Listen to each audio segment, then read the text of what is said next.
Hi, everyone. Welcome to another episode of Limitless Professionals. Our guest today is Manny Martinez. Super excited to have him in an episode of our video blog, podcast, as we like to call it.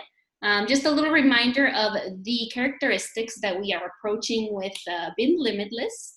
In this case, we are looking at resilience, determination, creativity, resourcefulness, discipline, luck, and organization. And I reached out to Manny because I know he definitely fulfills many of those.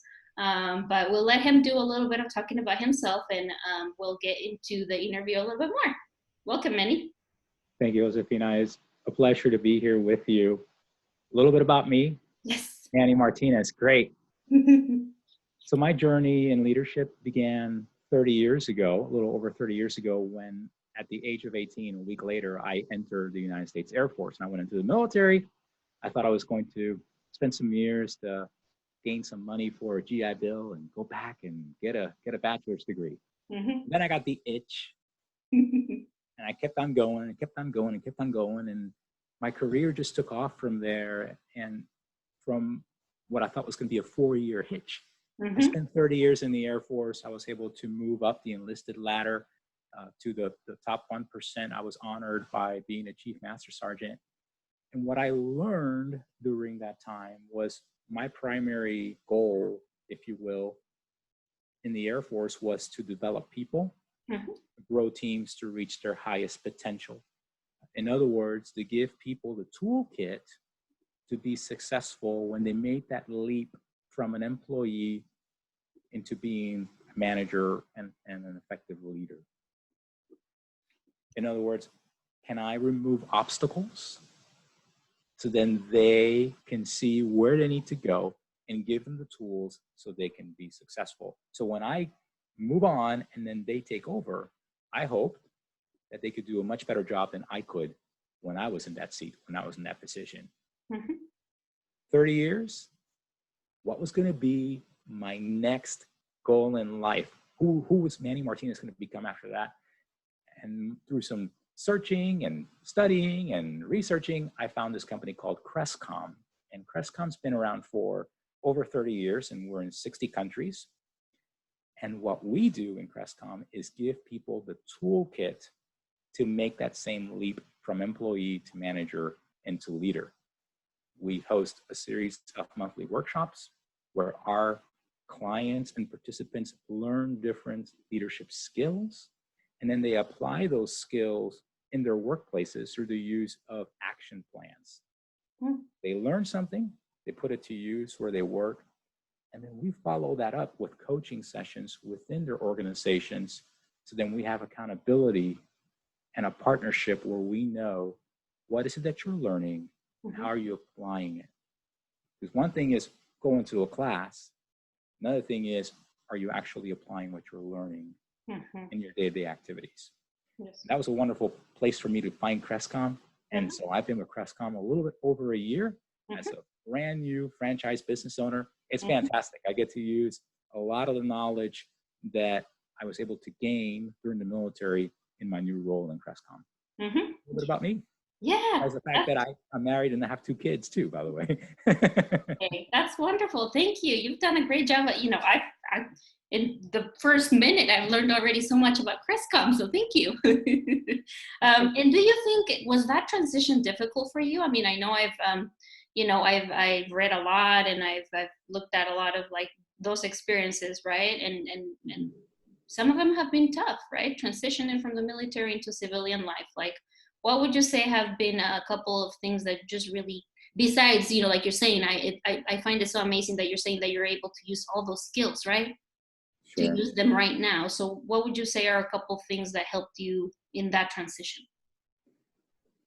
Yeah, good question. I think one of the challenges for military people in particular, once they leave the military, is the shiny objects.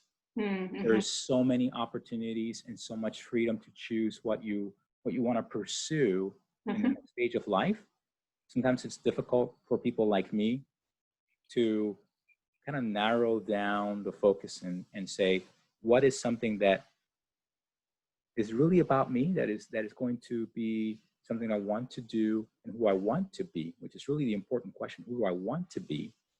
Mm-hmm. And then once you know that, then you know the what you're going to do comes pretty easily. But before you get to that point, there's so many distractions and shiny objects. I wanted to go in different directions, and I had to go through the process of sorting them out. Mm-hmm. Through a process of elimination, kind of, if you will, Mm-hmm. I was to get some clarity and go, this is who you really are. Yeah. Therefore, this is the way you should go. Mm-hmm. Now, one aspect that the military certainly focuses on and has really helped me in my journey, by the way, I still feel that I'm probably going to be a transitioning military person for the rest of my life. Mm-hmm. I'll always be in recovery. Yeah. However, one particular skill, one particular tool that I found extremely important, and the military certainly values it, is discipline. Mm-hmm. You know, sometimes we think of discipline as a negative thing, yet discipline is the kind of skill and characteristic that will get you through when times are tough. Yes. Without discipline, maybe you're stuck in a little rut, or perhaps things aren't happening the way you would like them to. Mm-hmm. If you're undisciplined, you're going to struggle way more than if you're disciplined. Mm-hmm. Yes. You know, for me, discipline is, for once, having routines to make sure that I'm taking care of myself physically, emotionally, spiritually, Mm-hmm. intellectually. Things like, do I have a routine to exercise regularly? Mm-hmm. Seems kind of silly, but that routine over time and over practice is going to help me be my best self. Yes, that's true. Sure. Mm-hmm. How am I taking care of myself, you know, mentally and emotionally? Am I putting good things into my mind through studying and good books? Yes. What am I feeding my mind? Mm-hmm. Mm-hmm. Right? Mm-hmm. How am I connecting spiritually, whether it's, you know, maybe you believe in a higher power? Mm-hmm. How do you do that?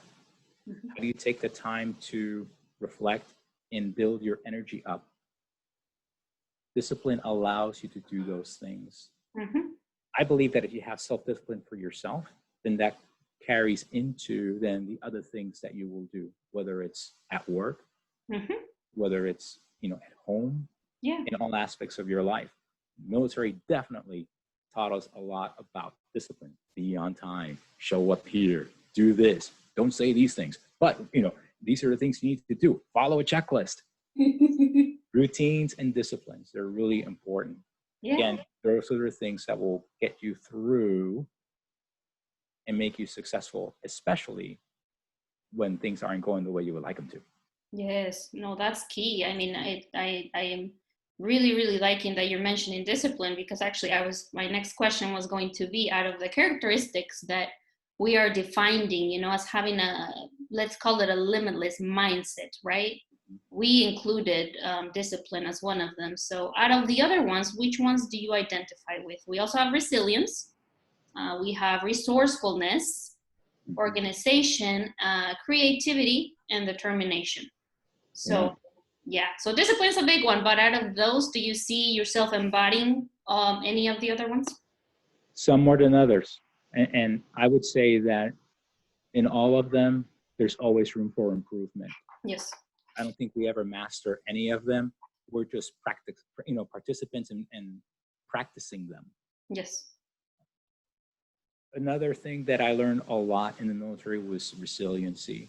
Mm-hmm. The ability to bounce back, to pick yourself up and go, okay, let's try it again. Mm-hmm. I was lousy at, you know, when I first started at doing things like talking on the phone and answering questions. Mm-hmm. I had to learn my job really well. Yeah. It's like, okay, I didn't do it so well this time. Let me learn some more. Let me see where I can improve. And then just keep going. Not letting those setbacks keep you from moving in the direction and towards the goals that you want to achieve. Mm-hmm.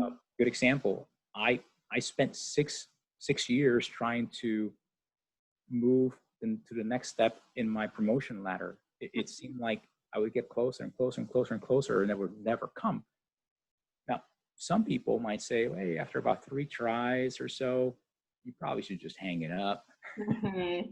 But I was not that kind of person. I knew that I had the ability to get to the next level. Yeah. And I just took every opportunity to go, what can I learn from this experience? Yes. What is this moment teaching me? Mm-hmm. Where's the positive lesson here? Mm-hmm. Can I apply that to better myself? And hopefully through that, help and better those around me. Yeah. Yeah. No, that's huge. Yeah. That's very important. And I mean, especially right now, I was thinking, how do you, if you were facing those moments that I call, not feeling as limitless, I think we all go through certain phases, right? Sure. Where even if you're the most disciplined, the most resourceful, the most creative, right? What are some places? I know I follow your work, and I know you've done really good videos. I think one you mentioned, having those role models, right? Like those people that, let's call them mentors. I mentoring is a huge one for me too. Like, do you have those, and do you recommend our audiences, if they're struggling in anything? I mean, is that something that from your trajectory that you've followed, having a mentor, having Mm-hmm. a person to look up to? Absolutely. I certainly recommend it. If you don't have mentors, go and seek them out. Mm-hmm. Usually they're not going to come seek you. Yeah. Hey, do you want to be mentored? Probably not going to happen. Mm-hmm. Look for someone that perhaps sees the world a little bit differently from you. Oh, I like that. Mm-hmm. I have a mentor in my business that is on the opposite end of the country. He's in New Jersey, Mm-hmm. different age group, different generation, Mm-hmm. different set of critical thinking skills. He has a financial background, Mm-hmm. even though he's in the same business as me. Mm-hmm. He sees the world differently. Mm-hmm. There's a lot that I can gain from that experience. Yeah. That's a really good one, because normally, I think a lot of stuff I've read, it's always, look to that person that do you want to be like, or that is doing exactly the thing that you want to do, but Mm-hmm. I think over the past several years in different scenarios I have faced, I think I have learned a lot from having in my team, having people that really sit down with me and say, have you thought over this? Is this really something that you want to do? Or have literally said, well, that's a great idea, but why don't we approach it this way? Mm-hmm. And I've learned Sure. a lot Sure. from Now, that. yeah. Now, to be sure, this person that's my mentor, he's, I want to be as successful as he is in the business. Mm-hmm. However, I reached out to him because I saw that he was different in the way that he carried himself in a positive way, okay? The way that he approached the business. And I thought, I can learn from him things that perhaps I've not learned yet. Or from what I learned from him, then I can go, how does Manny Martinez apply this Oh, I like that. and make it his own? Mm-hmm. Mm-hmm. Because if we're constantly seeking the people who we pretty much agree with, see the world the way that we do, not a lot of room for growth. Yeah, that's true. That's very true. See, that I think I like that in itself because it challenges you, right? In a way. Yes. To like get out of your comfort zone, and yeah, I like that. It's a very good question.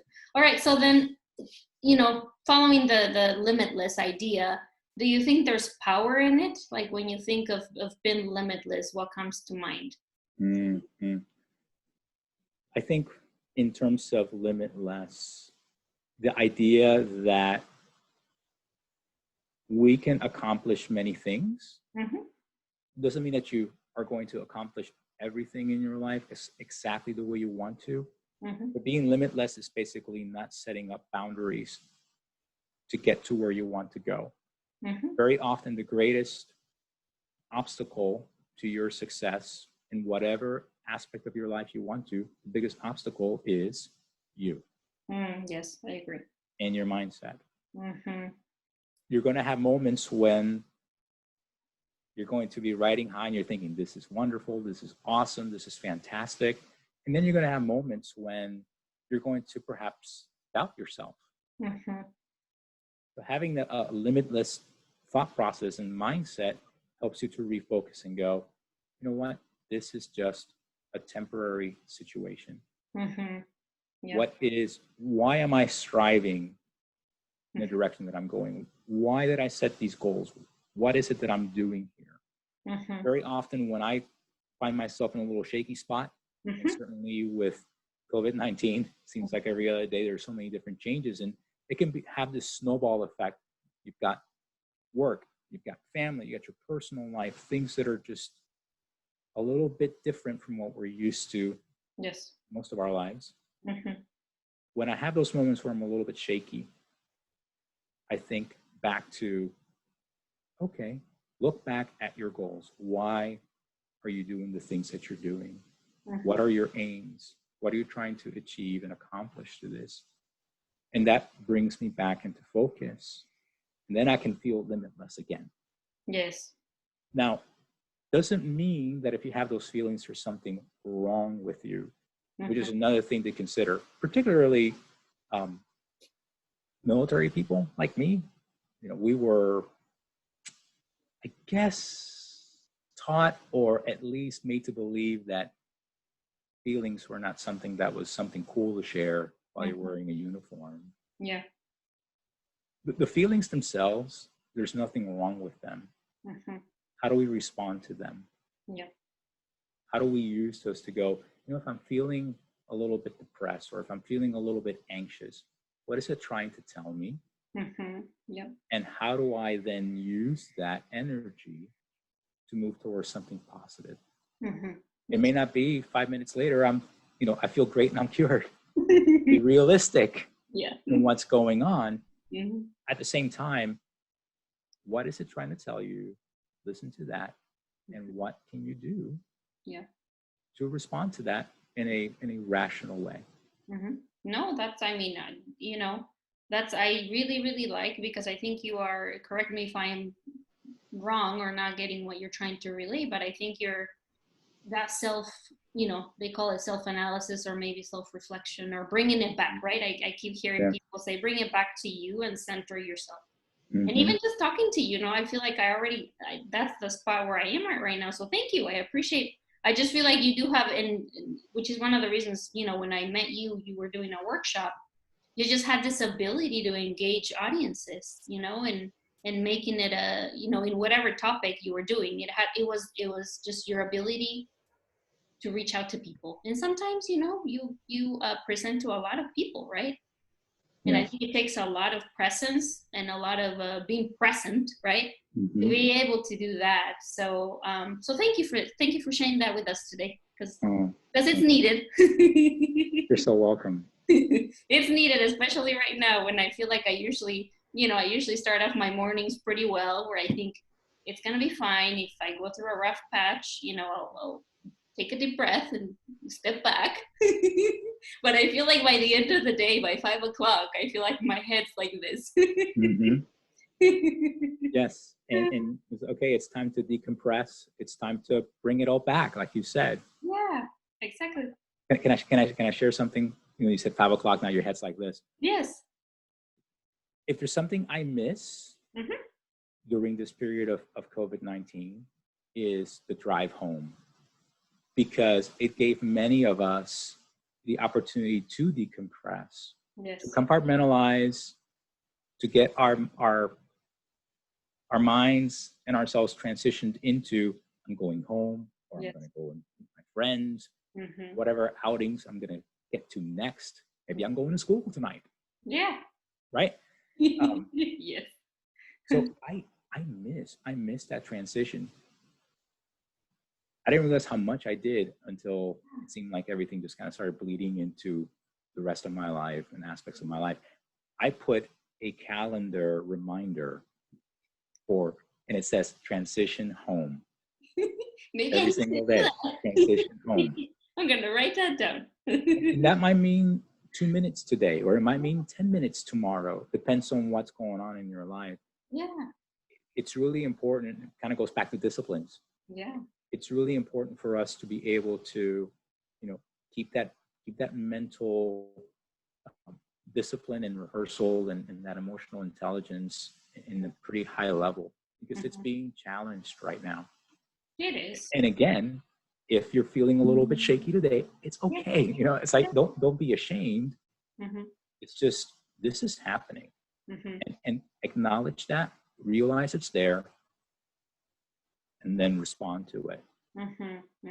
No, that's a great way. You know, I have heard from a couple of people that are coworkers and people that I worked through my career that mentioned the drive as the thing that they missed quite a bit as well, you know, because it was that time in the morning. I think for me personally, I think it was in the morning for some reason. Yeah, just kind of like get to work, you know, I'm excited to see people have a full day ahead, and it was just nice. And my drive is actually not that far, you know, if you think about it, it's only like 15 minutes. That's But good. 15 minutes is 15 minutes. So thank you for that, because I might actually put, I think I need to put something as a reminder of, you know, I tried at the end of the day to do like walks or exercise that kind of serves as my transition time, but being at home so much, it's harder because you're like, oh, I just got an email and it's 6 p.m., you know, or random times, and you're like, I don't need to respond to that email right now. Yes. Being able to just say, no, Exactly. over here now. This Yeah. can wait. Yeah. So thank you for sharing that with us. And, you know, I don't want to take much of your time. I do have a couple more questions. We can wrap up today. And, you know, this is just an intro to Manny and, you know, all the work that he does. You know, we'll definitely have you in the show in the near future. One of the things that I kind of wanted, you know, you to share with our audience is if you're doing any projects right now, you know, is there something that we can always put your info as we share the video, but we always like to ask our guests if there's, you know, a fun project or just a project that they're passionate about that they want to share with us. Sure. Thank you. Maybe I'll start first with like a personal project. Yeah, feel free. Like many people, we've been working on our yard. My wife's done a really great job at doing our backyard. It looks really lovely. I've been trimming trees. Oh, cool. And cutting them down and trimming here and watering. And I mentioned that, yeah, we all do those things. It's just a reminder that find things that you enjoy just for the sake of the enjoyment and the pleasure of them. Yeah. I found this past weekend, my son and I went to Mount Rainier and we did some hiking. It's been perfect. Just, we enjoy doing that. Yeah. Finding things that are enjoyable because you have to be able to decompress a little bit, get your mind off of the scope of work. Work is such an intensive amount of time in our lives. You know, most of our lives are spent at work. It is. Yeah. Therefore, we hope and we try to put together an environment where we come to work, when we show up to work, may not be roses all the time, but for the most part, we feel pretty good. When we get up in the morning, we wake up and go, I like going to work. I like what I do. Or do we wake up in the morning with a sour taste in our mouths, right? Yeah. When that happens, we need to think about that and go, okay, what's really going on? But anyway. No, that's a great one. Yeah. That's a very good one. So personally, we've been sprucing up the backyards. Amazing work. And of course, I've been doing a pretty good job of trimming the trees and mowing the lawn. Hey, that's important. It's you know, it's beauty and it's comfort and it's peace of mind and finding, like you say, that joy, right? Yes, absolutely. The other things that I've been involved with, the Redefining You Foundation, which is an organization that helps with mostly it is aimed to help military women, military veterans, and dependent spouses, but it serves all veterans. We've done some different webinars and conversations about military people and our experiences as we leave the uniform and take off the boots and move out into the world. And from Crestcom's perspective, one of the things that we are looking at in Crestcom this month is our themes and focus on strategic thinking, where we are today in our organizations, where we want to go into the future. That bridge between today and tomorrow, that's strategic thinking. How do we put our processes in place to move our organizations forward in a world of coronavirus? I would say that many strategic plans at the beginning of this year have been scrapped Yes. and are being worked and reworked and reworked. Yes. We are working with our clients to help them do that. Yeah. Yeah. And the other subject is emotional intelligence, which I mentioned about earlier. Mm-hmm. How do we respond and stave off the fight or flight response that we have innately in us? Because thousands and thousands of years ago, it was we either have to run really fast to catch our prey or run really fast to get away from our predators. Yes. How do we now use that energy smartly, but also how do we create environments where emotional intelligence is something that we can understand, and we bring that into our workplaces so we can create places where people are safe, Yeah. they are healthy, they are happy. Mm-hmm. And I'm also working with one of my counterparts in Oregon. We are looking at we're actually putting together a program on diversity and inclusion with a city down in Oregon. Mm-hmm. A lot of it is in response to many of the social issues we're having right now. There's a lot of diversity and inclusion conversations that are happening, which is good. Yeah. Conversations are good. And so we've been asked to help them shape that conversation so we can help their teams develop and grow within that space. They're not comfortable conversations. They're not easy conversations in times, yet they're conversations that need to be had. Yes. Long overdue. And I'm just glad that we're getting the opportunity to work with people to help them in that process. It's something that we desperately need in our country. No, it's needed. And, you mentioned a little earlier about actions, and from what you're telling me, I'm glad that you are approaching it, because I know that it will be actionable, which I think is also needed. So thank you for that. Thank you. Well, Manny, I don't want to take any more of your time, but you have been amazing. Like I said, this is only the beginning. We can get to know, we'll present you to our audiences more.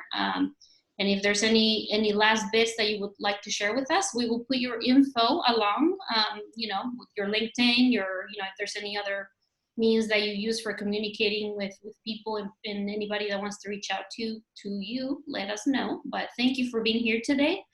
Keep doing the amazing work that you are doing. Like I said, you are engaging, you are dynamic, and that's what we need right now. So thank you. Yeah. Josefina, thank you so much. It's been an honor and a privilege to be with you here today. Yeah, thank you. Have a good day. You too.